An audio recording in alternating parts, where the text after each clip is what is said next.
ನಮಸ್ಕಾರ, ಎಲ್ಲರೂ ಹೇಗಿದ್ದೀರಾ? ನಾವಂತೂ ಚೆನ್ನಾಗಿದ್ದೀವಿ. ನೀವೆಲ್ಲರೂ ಚೆನ್ನಾಗಿದ್ದೀರಾ ಅಂತ ಹೇಳಿ ವ್ಲಾಗ್ನ ಶುರು ಮಾಡ್ತಾ ಇದ್ದೀನಿ. ಇದು ಗುರುವಾರದ ವ್ಲಾಗ್ ಮತ್ತು ಶುಕ್ರವಾರದ ವ್ಲಾಗ್ ಎರಡು ಮಿಕ್ಸ್ ಆಗಿರುತ್ತೆ. ನಾನು ಗುರುವಾರ ಸಂಜೆ ಸ್ನಾನ ಮಾಡಿದ ಮೇಲೆ ದೇವ್ರ ಮನೆಯನ್ನು ಕ್ಲೀನ್ ಮಾಡ್ತಾ ಇದ್ದೀನಿ. ಏನಕ್ಕಪ್ಪ ಅಂತ ಹೇಳಿದ್ರೆ, ಶುಕ್ರವಾರ ಬ್ರಾಹ್ಮಿ ಮುಹೂರ್ತದಲ್ಲಿ ಪೂಜೆ ಮಾಡಿದ್ರೆ ಒಳ್ಳೆಯದಲ್ವಾ? ಅದರಿಂದ ನಾನು ಈ ನಡುವೆ ಶುಕ್ರವಾರ ಬ್ರಾಹ್ಮಿ ಮುಹೂರ್ತದಲ್ಲಿ ಪೂಜೆ ಮಾಡ್ತಾ ಇದ್ದೀನಿ. ಅದರಿಂದ ನಾನು ಗುರುವಾರ ಸಂಜೆನೇ ದೇವ್ರ ಮನೆಯನ್ನು ಕ್ಲೀನ್ ಮಾಡ್ಕೊಂಡ್ಬಿಟ್ರೆ ಬೆಳಗ್ಗೆಗೆ ತುಂಬ ಸುಲಭ ಆಗತ್ತೆ ಅಂತ ಹೇಳಿ ಕ್ಲೀನ್ ಮಾಡ್ತಾ ಇದ್ದೀನಿ. ಈಗ ದೇವ್ರ ಸಾಮಾನುಗಳನ್ನೆಲ್ಲ ಸ್ವಚ್ಛವಾಗಿ ತೊಳೆದ ಮೇಲೆ ದೇವ್ರ ಮನೆಗೆ ಅಂತ ಒಂದು ಬಟ್ಟೆ ಇಟ್ಟಿರ್ತೀವಲ್ವಾ, ಅದರಲ್ಲಿ ಒರೆಸ್ಕೊಳ್ತಾ ಇದ್ದೀನಿ. ಏಕೆಂದರೆ ನೀರಿನಂಶ ಹೋಗಬೇಕಲ್ವಾ, ಅದರಿಂದ ಒರೆಸ್ಕೊಳ್ತಾ ಇದ್ದೀನಿ. ಆಮೇಲೆ ಗಂಧ ಮತ್ತು ಕುಂಕುಮ ಎಲ್ಲವನ್ನು ಇಡಬೇಕಲ್ವಾ, ಅದರಿಂದ. ನೀವು ಯಾರಾದರೂ ಬ್ರಾಹ್ಮಿ ಮುಹೂರ್ತದಲ್ಲಿ ಪೂಜೆ ಮಾಡಬೇಕು ಅಂತ ಅಂದ್ಕೊಂಡಿದ್ರೆ ಗುರುವಾರ ಆದಷ್ಟು ಕೆಲಸವನ್ನು ಮುಗಿಸ್ಕೊಳ್ಬೇಕಾಗತ್ತೆ. ದೇವ್ರ ಮನೆ ಕ್ಲೀನಿಂಗ್ ಆಗಿರಬಹುದು, ಅಥವಾ ಹೊರಗಡೆ ತೊಳೆಯೋದಾಗಲಿ, ರಂಗೋಲಿ ಬಿಡೋದಾಗಲಿ ಎಲ್ಲವನ್ನು ರಾತ್ರಿಯೇ ಮಾಡಿಟ್ಬಿಟ್ರೆ ನೀವು ಆರಾಮವಾಗಿ ಬೆಳಗ್ಗೆ ಬೇಗ ಎದ್ದು ದೇವ್ರ ಮನೆಯಲ್ಲಿ ದೇವ್ರ ಫೋಟೋಗಳಿಗೆ ಹೂವನ್ನು ಮುಡಿಸೋದಾಗಿರಬಹುದು, ಅಥವಾ ಇನ್ನೊಂದು ಸರ್ತಿ ದೇವ್ರ ಮನೆಯನ್ನು ಒರೆಸ್ಕೊಳ್ಳೋದಾಗಿರಬಹುದು. ಎಲ್ಲವನ್ನು ಮಾಡಿದ ಮೇಲೆ ನೀವು ನಿಶ್ಚಿಂತೆಯಿಂದ ಪೂಜೆ ಮಾಡಿಕೊಳ್ಬಹುದು.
ಈಗ ನಾನು ದೇವ್ರ ಸಾಮಾನುಗಳನ್ನೆಲ್ಲ ಒರೆಸಿದ್ದಾದಮೇಲೆ ಫೋಟೋಗಳನ್ನಂತೂ ಮೊದಲೇ ಒರೆಸಿಟ್ಟಿದ್ದೆ. ಅಂದರೆ ನೆನ್ನೆನೆ ಅದನ್ನು ವಿಡಿಯೋ ಮಾಡಿಕೊಂಡಿರಲಿಲ್ಲ. ಎಲ್ಲವನ್ನು ಒರೆಸಿದ ಮೇಲೆ ಈಗ ಗಂಧದಲ್ಲಿ ಬೊಟ್ಟಿಡ್ತಾ ಇದ್ದೀನಿ. ಮೊದಲು ಗಂಧದಲ್ಲಿ ಬೊಟ್ಟಿಟ್ಟು ನಂತರ ಕುಂಕುಮ ಅಂದರೆ ಡ್ರೈ ಕುಂಕುಮ ಇರುತ್ತಲ್ವ, ಅದರಲ್ಲಿ ಗಂಧದ ಮೇಲೆ ಇನ್ನೊಂದು ಕುಂಕುಮದಲ್ಲಿ ಬೊಟ್ಟಿಟ್ಟರೆ ತುಂಬ ಲಕ್ಷಣವಾಗಿ ಕಾಣುತ್ತೆ. ನಮ್ಮ ಮನೆಯಲ್ಲಂತೂ ಕಡಿಮೆ ದೇವ್ರ ಫೋಟೋಗಳೇ ಇರೋದು. ಕೆಲವ್ರ ಮನೆಯಲ್ಲಂತೂ ಎಷ್ಟೊಂದು ಇರುತ್ತೆ ಅಂದರೆ ಅವರು ದೇವ್ರ ಮನೆ ಕ್ಲೀನ್ ಮಾಡೋದಕ್ಕೆ ಪೂರ ಒಂದು ದಿನ ತೊಗೊಳ್ಬೇಕಾಗತ್ತೆ. ಏಕೆಂದರೆ ತುಂಬ ಇರುತ್ತೆ ಅಲ್ವಾ, ಅದರಿಂದ.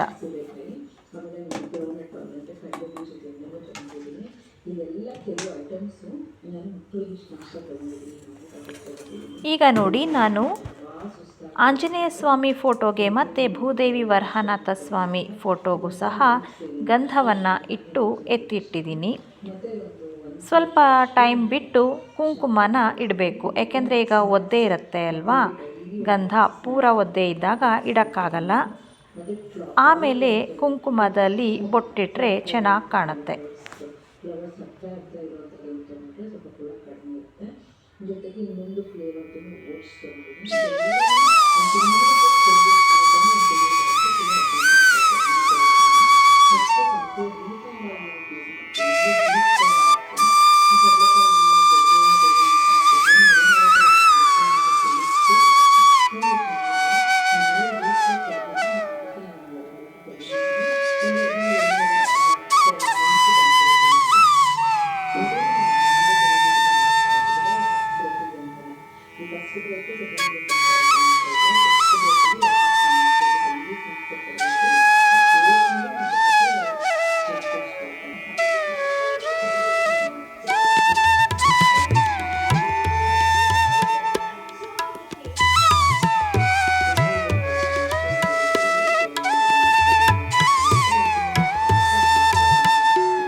ಈಗ ನೋಡಿ, ನಾನು ಎಲ್ಲ ಫೋಟೋಗಳಿಗೂ ಸಹ ಕುಂಕುಮವನ್ನು ಇಟ್ಕೊಂಡು ಬರ್ತಾ ಇದ್ದೀನಿ.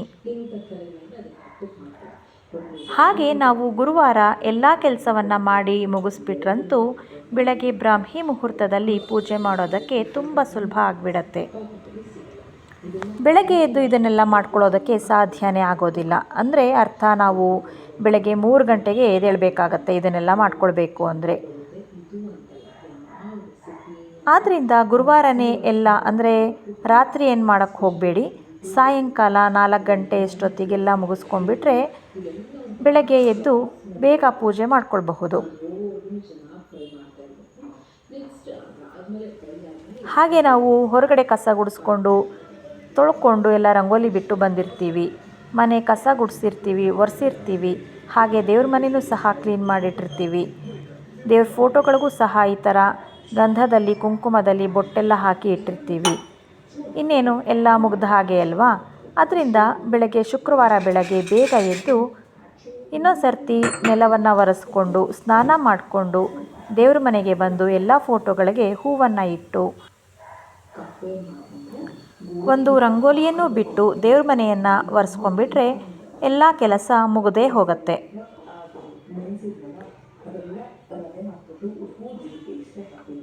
ನಾನು ಯಾವಾಗಲೂ 5:15 ಅಥವಾ 5:15 ಒಳಗಡೆ ಪೂಜೆಯನ್ನು ಶುರು ಮಾಡ್ಕೊಂಡ್ಬಿಡ್ತೀನಿ. ಅದರಿಂದ ನಾನು ಇದನ್ನೆಲ್ಲ ಮಾಡೋಷ್ಟೊತ್ತಿಗೆ 5:15 ಅಥವಾ 5:15 ಒಳಗಡೆ ಟೈಮ್ ಆಗಿರುತ್ತೆ.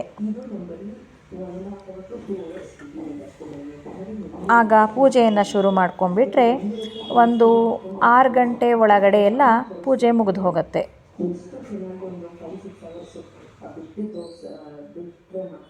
ಅಂದರೆ ಎಲ್ಲರೂ ಮಲಗಿರ್ತಾರಲ್ವ, ನಾವು ಮತ್ತು ದೇವರು ಇಬ್ಬರೇ ಇರ್ತೀವಲ್ವ. ಅದರಿಂದ ನಿಧಾನವಾಗಿ ನಮ್ಮದೇನಾದರೂ ಇದ್ದರೆ ದೇವ್ರ ಹತ್ರ ಹೇಳ್ಕೊಳ್ಳೋದು, ಬೇಡ್ಕೊಳ್ಳೋದು, ಕೇಳ್ಕೊಳ್ಳೋದು ಎಲ್ಲವೂ ಸಹ ಮಾಡಿ ಮುಗಿಸೋಷ್ಟೊತ್ತಿಗೆ ಒಂದು 6 ಗಂಟೆ ಹತ್ತತ್ರ ಆಗೇ ಬಿಟ್ಟಿರುತ್ತೆ. ಶಾಂತ ವಾತಾವರಣ ಇರುತ್ತೆ ಅಲ್ವಾ. ಅದರಿಂದ ಆ ಟೈಮ್ನಲ್ಲಂತೂ ಪೂಜೆ ಮಾಡೋದಕ್ಕೆ ತುಂಬ ಇಷ್ಟ ಆಗುತ್ತೆ.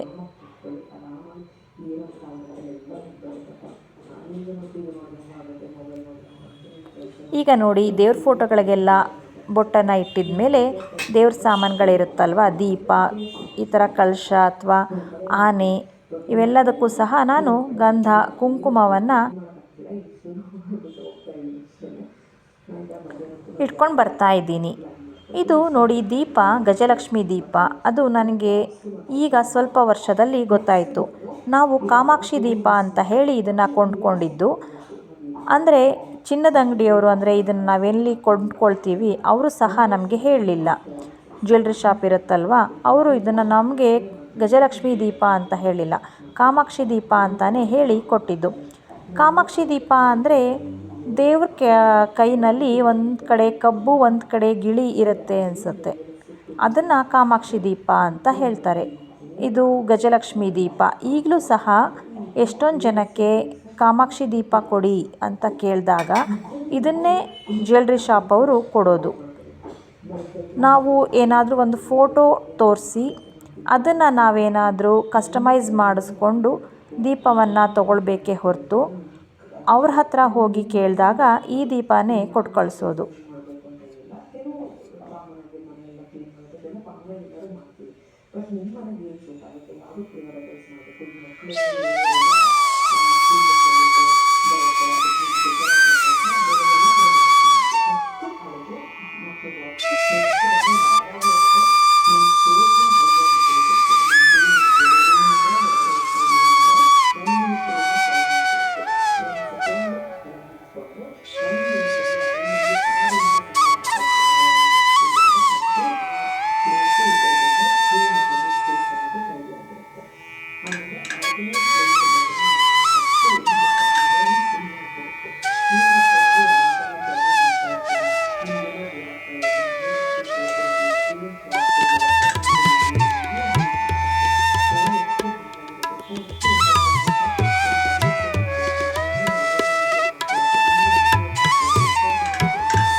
ನಾನು ದೇವ್ರ ಮನೆ ಕೆಲಸವನ್ನೆಲ್ಲ ಮುಗಿಸಿದ ಮೇಲೆ ಹಾಗೆ ಹೊಸ್ತಲ ಹತ್ರನೂ ಸಹ ಗಂಧ ಕುಂಕುಮವನ್ನು ಇಟ್ಟು, ತುಳಸಿ ಹತ್ರನೂ ಸಹ ಗಂಧ ಕುಂಕುಮವನ್ನು ಇಟ್ಟು ಎಲ್ಲ ಕೆಲಸವನ್ನು ಮಾಡಿ ಮುಗಿಸಿದ್ದಾಯಿತು.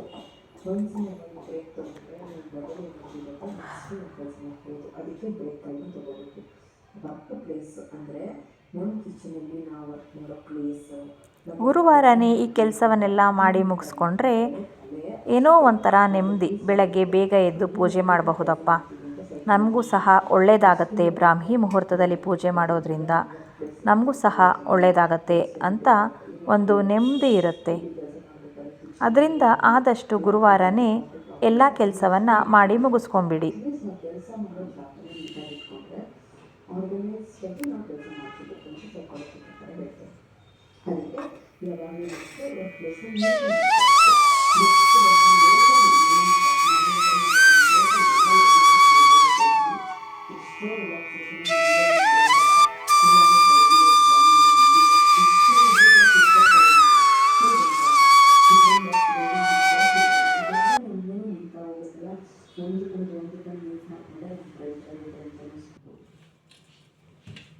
ಎಲ್ಲರಿಗೂ ಶುಭ ಶುಕ್ರವಾರ. ಈಗ ಬೆಳಗ್ಗೆನೂ ಆಗೋಯ್ತು. ನಾನು ಒಂದು 4:15ಗೆ ಎದ್ದುಬಿಟ್ಟು ಕೆಳಗಡೆ ಹೋಗಿ ಮಹದೇಶ್ವರ ಕೃಪಾ ಅಂತ ಬೋರ್ಡ್ ಕಾಣಿಸ್ತಲ್ವ, ಅಲ್ಲಿಗೆ ಹೂವನ್ನು ಇಟ್ಟು ಹಾಗೆ ರಾತ್ರಿ ಬಿಡಿಸಿದ ರಂಗೋಲಿಯನ್ನು ಒಂದು ವಿಡಿಯೋ ಮಾಡ್ಕೊಂಡು ಬಂದೆ. ಸ್ನಾನ ಮಾಡಿಕೊಂಡು ಕೆಳಗೆ ಹೋಗಿ ಹೂವನ್ನು ಇಟ್ಟಿದ್ದು. ಈ ಗುಲಾಬಿ ಮತ್ತು ಸೇವಂತಿಗೆ ಹೂವಂತೂ ಫೋಟೋಗಳಿಗೆಲ್ಲ ತುಂಬ ಲಕ್ಷಣವಾಗಿ ಕಾಣುತ್ತೆ ಅಲ್ವಾ ಫೋಟೋಗಳು. ಹಾಗೆ ಈ ಹೂವಂದರೆ ನನಗೆ ತುಂಬ ಇಷ್ಟ ಆಗುತ್ತೆ. ಏಕೆಂದರೆ ಇದು ಹಳದಿ ಮತ್ತು ಕೆಂಪು ಕಲರ್ ಇರೋದ್ರಿಂದ ಅರಿಶಿಣ ಮತ್ತು ಕುಂಕುಮದ ಕಲರ್ ಅಂತ ನನಗೆ ಫೀಲ್ ಆಗುತ್ತೆ. ಅದರಿಂದ ಈ ಹೂಗಳಂದರೆ ನನಗೆ ತುಂಬ ಇಷ್ಟ. ನೋಡಿ ಎಷ್ಟು ಲಕ್ಷಣವಾಗಿ ಕಾಣುತ್ತೆ ಅಂತ. ಈಗ ನಾನು ತಿಂಡಿ ತಿಂದಾದಮೇಲೆ ವಾಯ್ಸ್ ಓವರ್ ಕೊಡ್ತಾ ಇದ್ದೀನಿ. ಈಗ ಸುಮಾರು 9:15 ಆಗಿದೆ. ಈಗ ಪಕ್ಕದ ಮನೆಯಲ್ಲಿ ಪೂಜೆ ಮಾಡ್ತಾ ಇರೋ ಸೌಂಡ್ ಕೇಳಿಸ್ತಾ ಇದೆ, ಅಂದರೆ ಗಂಟೆ ಸೌಂಡ್ ಕೇಳಿಸ್ತಾ ಇದೆ. ಎಲ್ಲರೂ ಶುಕ್ರವಾರ ಮಾತ್ರ ಪೂಜೆ ತಪ್ಪದೆ ಮಾಡೇ ಮಾಡ್ತಾರೆ ಅಲ್ವಾ. ಕೆಲವರು ಬ್ರಾಹ್ಮಿ ಮುಹೂರ್ತದಲ್ಲಿ ಪೂಜೆ ಮಾಡಿಕೊಂಡ್ರೆ, ಕೆಲವರು ಈ ಥರ 9 ಗಂಟೆ 10 ಗಂಟೆಯಲ್ಲಿ ಪೂಜೆ ಮುಗಿಸ್ಕೊಂಡ್ಬಿಡ್ತಾರೆ.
ಈಗ ಹೂಗಳನ್ನೆಲ್ಲ ಇಟ್ಟಿದ ಮೇಲೆ ಪೂಜೆ ಶುರು ಮಾಡ್ತಾ ಇದ್ದೀನಿ. ಗಂಧದ ಕಡ್ಡಿಯಲ್ಲಿ ದೇವರಿಗೆ ದೀಪವನ್ನು ಹಚ್ಚಿ ಪೂಜೆಯನ್ನು ಶುರು ಮಾಡೋಣ ಬನ್ನಿ. ಹಾಗೆ ನಾನಲ್ಲಿ ಒಂದೆರಡು ಬಿಳಿ ಸೇವಂತಿಗೆ ಹೂವನ್ನು ಇಟ್ಟಿದ್ದೀನಿ.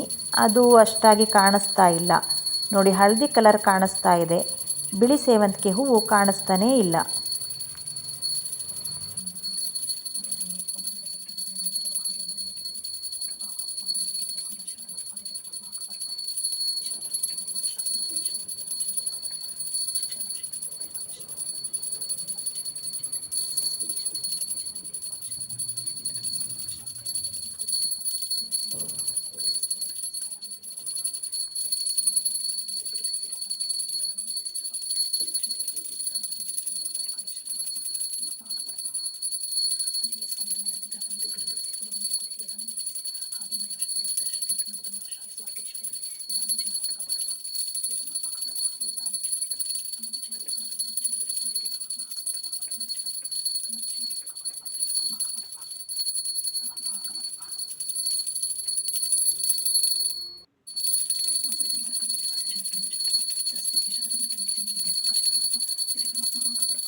ಹಾಗೆ ಪೂಜೆ ಎಲ್ಲ ಮುಗಿಸಿದ್ದಾಯಿತು, ನೆಮ್ಮದಿಯಾಗಿ ಪೂಜೆ ಮಾಡಿದ್ದಾಯಿತು.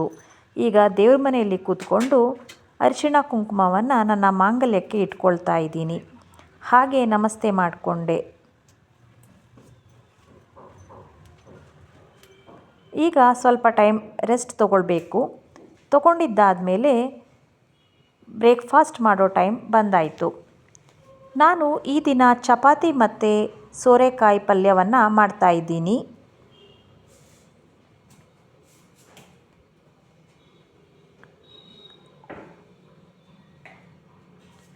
ಇನ್ನು ಎಲ್ಲರೂ ಮಲ್ಕೊಂಡಿದ್ದಾರೆ. ಈಗ 6 ಗಂಟೆ ಸಮಯ ಆಗಿರುತ್ತೆ.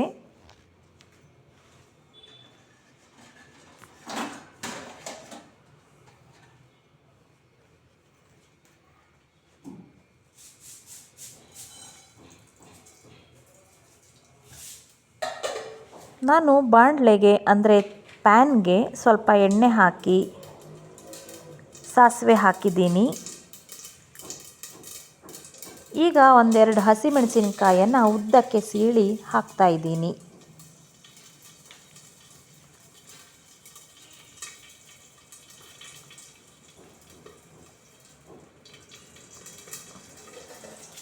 ಅವೆರಡು ಫ್ರೈ ಆದಮೇಲೆ ಸ್ವಲ್ಪ ಜೀರಿಗೆಯನ್ನು ಹಾಕಿದ್ದೀನಿ.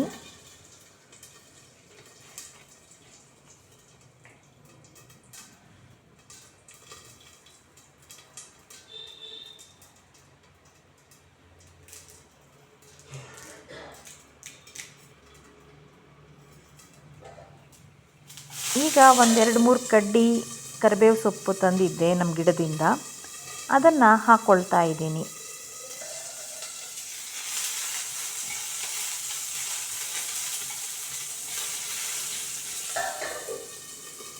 ಎಲ್ಲೆಲ್ಲಿ ಎಣ್ಣೆ ಇರುತ್ತೆ ಆ ಕಡೆ ಎಲ್ಲ ಆ ವಸ್ತುಗಳನ್ನು ಹರಡ್ತಾ ಇದ್ದೀನಿ.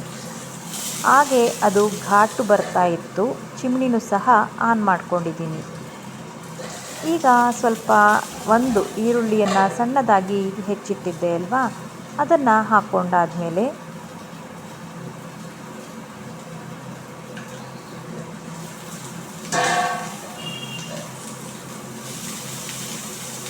ಚೆನ್ನಾಗಿ ಮಿಕ್ಸ್ ಮಾಡ್ತಾ ಇದ್ದೀನಿ.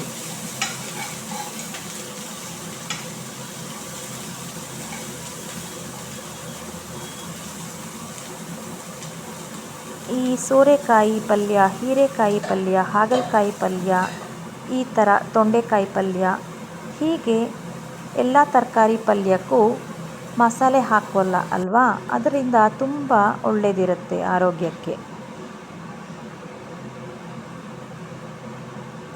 ಈಗ ಈರುಳ್ಳಿ ಸ್ವಲ್ಪ ಸಾಫ್ಟ್ ಆಗಲಿ ಅಂತ ಹೇಳಿ ಉಪ್ಪನ್ನು ಆ್ಯಡ್ ಮಾಡ್ತಾ ಇದ್ದೀನಿ. ಅದನ್ನು ಸಹ ಮಿಕ್ಸ್ ಮಾಡ್ಕೊಳ್ತಾ ಇದ್ದೀನಿ.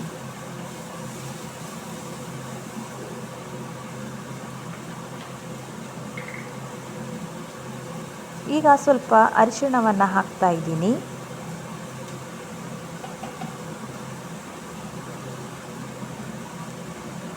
ಹಾಗೆ ಪಕ್ಕದಲ್ಲಿ ಕಾಫಿಗೆ ಹಾಲನ್ನು ಸಹ ಇಟ್ಕೊಂಡಿದ್ದೀನಿ. ಈಗ ಎಲ್ಲ ವಸ್ತುಗಳನ್ನು ಎಲ್ಲೆಲ್ಲಿ ಇಡಬೇಕೋ ಅಲ್ಲಲ್ಲಿ ಇಟ್ಟಾದಮೇಲೆ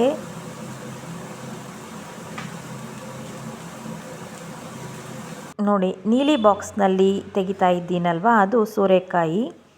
ಅದು ವಿಡಿಯೋ ಕ್ಲಿಪ್ ನಾನು ತೆಗೆದಿಲ್ಲ ಅನಿಸುತ್ತೆ ಇದರೊಳಗಡೆ ಹಾಕ್ಕೊಳ್ಳೋದನ್ನು. ಅದೆಲ್ಲ ಹಾಕಿ ಆದಮೇಲೆ ಮಿಕ್ಸ್ ಮಾಡಿ ಎಲ್ಲ ಮಾಡಾದಮೇಲೆ ಈಗ ನಾನು ಟೇಸ್ಟ್ ನೋಡ್ತಾ ಇದ್ದೀನಿ.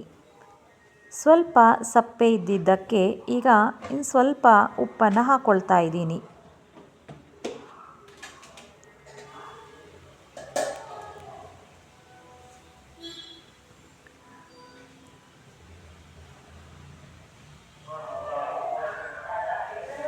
ಹಾಗೆ ಈ ಪಲ್ಯಗಳಿಗಂತೂ ನೋಡ್ಕೊಂಡು ಉಪ್ಪು ಹಾಕಬೇಕು. ಸ್ವಲ್ಪ ಕಡಿಮೆ ಇದ್ದರೂ ಪರವಾಗಿಲ್ಲ, ಜಾಸ್ತಿ ಅಂತೂ ಹಾಕೋದಕ್ಕೆ ಹೋಗಬೇಡಿ. ಅದನ್ನು ಸರಿ ಮಾಡೋದಕ್ಕೆ ಅವಾಂತರವೇ ಪಡಬೇಕಾಗತ್ತೆ.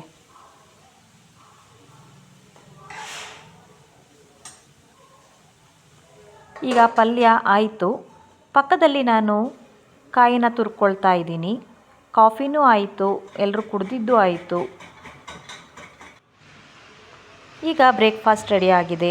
ಪಲ್ಯಕ್ಕೆ ನಾನು ಸ್ವಲ್ಪ ಕಾಯಿ ತುರಿ ಹಾಗೆ ಕೊತ್ತಂಬರಿ ಸೊಪ್ಪನ್ನು ಹಾಕಿ ಚಪಾತಿ ಜೊತೆ ಪಲ್ಯವನ್ನು ಸರ್ವ್ ಮಾಡಿದ್ದೀನಿ. ಈ ವಿಡಿಯೋ ನೋಡಿದ್ದಕ್ಕಾಗಿ ಧನ್ಯವಾದಗಳು.